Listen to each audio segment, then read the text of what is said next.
도돌이 가족과 함께하는 말씀 묵상 시간입니다.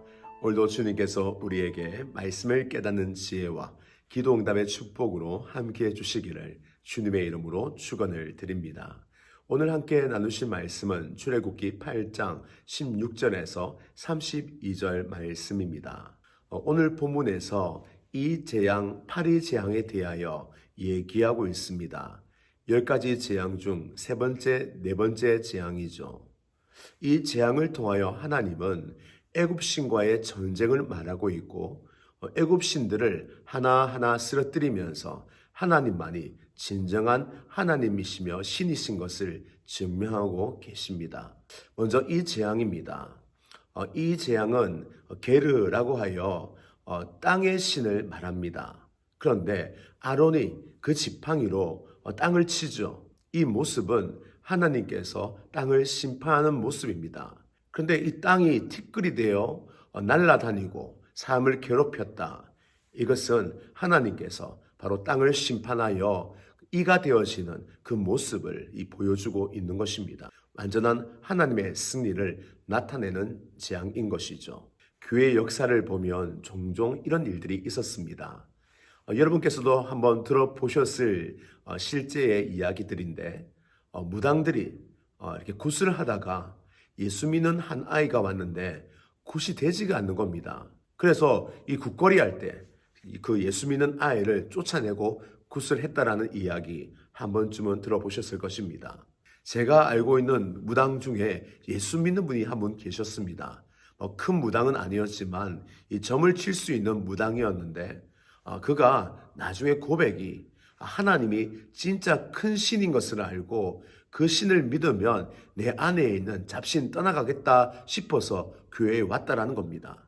굿이라고 하는 것은 작은 귀신을 몰아내기 위해 큰 귀신을 부르는 건데 생각해 보니까 가장 큰 신이 하나님이기에 교회에 와서 예수 믿고 자기 안에 있는 귀신을 내쫓았다라는 간증을 들은 적이 있습니다.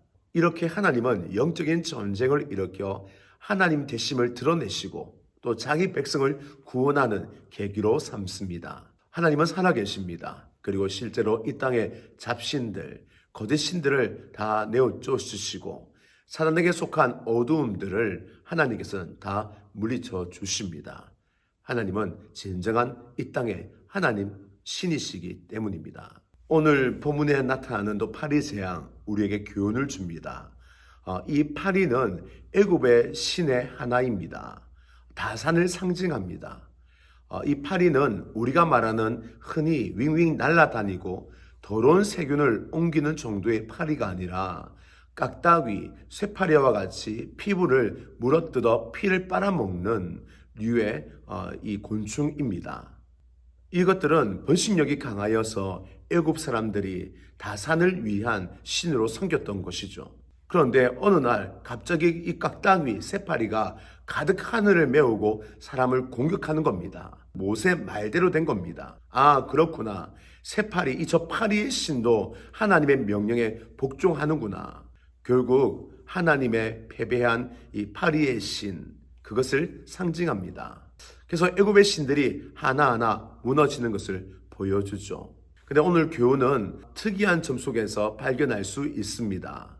하나님께서 이 파리의 재앙, 고센 땅에 내리지 않습니다. 첫 번째부터 세 번째 재앙, 피 재앙, 개구리 재앙, 그리고 이 재앙은 이스라엘 백성이나 애굽 사람이나 모두 함께 고통을 받는 재앙이었습니다.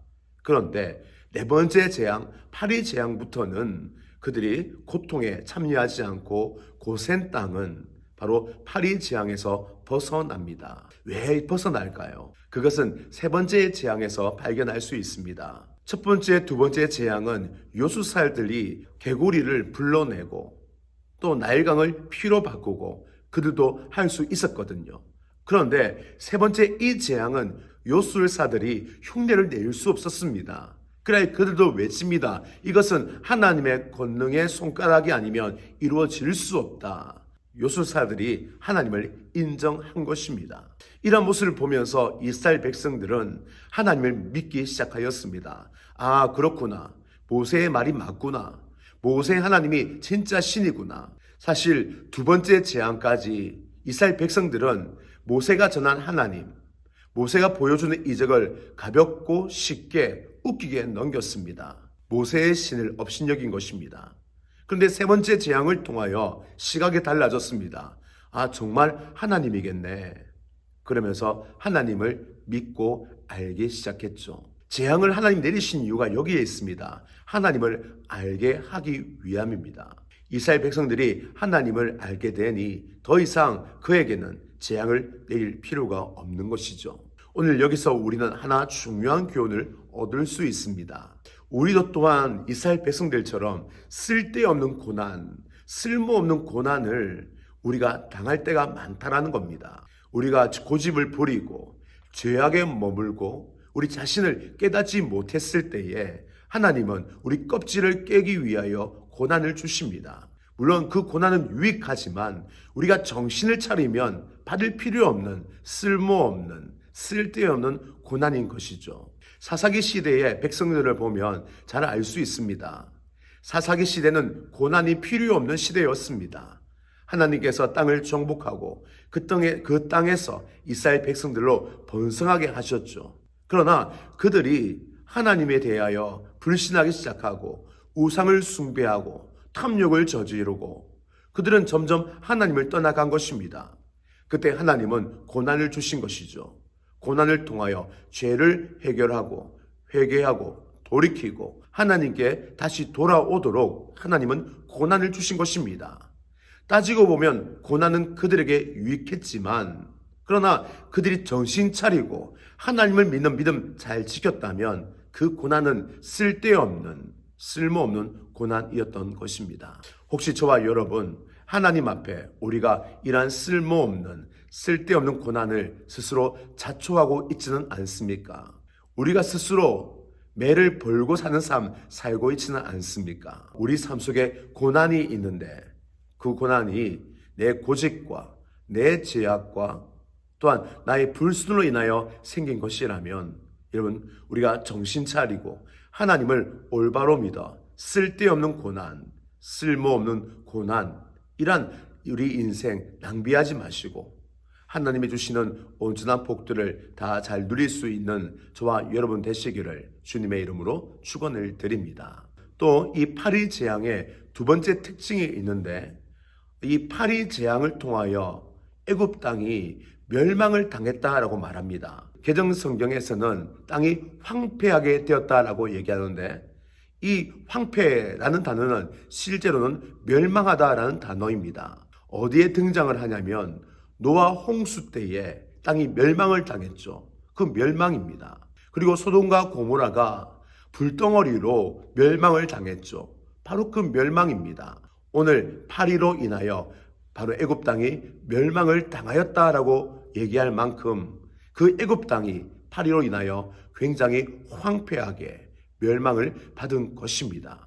그리하여 보시면 알겠지만 바로가 모세를 불러 너희 보내주겠다라고 말하게 되는 것이죠. 오늘 고센 땅에 왜 하나님이 이 파리의 재앙을 내리시지 아니하였는지 또 한 면모를 볼 수 있습니다. 하나님의 자녀에게는 심판 없습니다. 징계만 있을 뿐입니다. 그리고 만일 우리가 징계를 받고 있다면 여러분 우리가 변화해야 될 필요가 있습니다. 징계를 받음에도 아무 변화가 없고 돌이킴도 없고 그냥 그 자리에 머물러 있다면 우둔한 자요 어리석은 자입니다.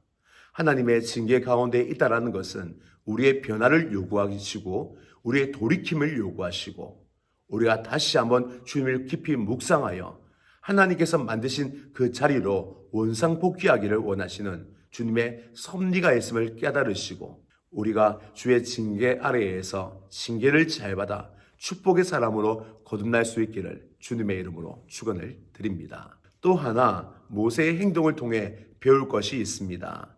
타협하지 아니하는 자세입니다. 모세는 하나님 말씀 100% 순종했습니다. 바로가 다급해지자 이렇게 말합니다. 그래 제사 드리게 해줄게. 하지만 이 땅에서 드려라. 솔깃한 얘기죠. 지금까지 거부당한 거 생각하면 아이고 좋구나 그렇게라도 예배 드려야지 라고 할 수 있는데 모세는 단호하게 거부합니다. 우리는 여호와의 산에서 예배를 드려야만 합니다. 라고 얘기합니다. 여러분, 우리는 타협을 조심해야 합니다. 그리고 하나님 말씀은 100% 순종해야 합니다. 만일 우리가 99% 순종한다면 그것은 순종이 아닙니다. 왜냐하면 하나님 말씀은 그 전체가 완전하기 때문입니다. 우리가 완전한 순종을 할 때에 완전한 하나님의 일이 이루어집니다. 그러나 우리가 99% 순종하면 구멍이 나기에 그 순종은 허물어지고 하나님 나라를 세울 수 없습니다. 그래서 순종은 100% 순종밖에 없는 것이죠. 이 100% 순종을 몰라 큰 손해를 본 사람이 사울입니다. 사울은 참 이상한 사람입니다. 하나님께서 말씀을 하시면 말씀 100% 순종하지 아니하고 항상 하나를 더하든지 하나를 빼든지 조금 변화시키든지 자기식으로 순종을 생각하여 나름대로 순종했던 것이죠. 항상 99% 아니면 98% 하나님이 원한 100% 순종이 아닌 변질된 순종을 했던 것입니다. 그 결과 어떻게 되었습니까? 결국 버림을 받았죠. 사울을 통하여 하나님의 나라가 이루어질 수 없었던 것입니다. 저와 여러분, 우리는 하나님 말씀에 100% 순종하는 사람입니까? 아니면 사울처럼 하나를 더하든지 하나를 빼든지 내 나름대로 순종하는 모습 가지고 있지는 않습니까?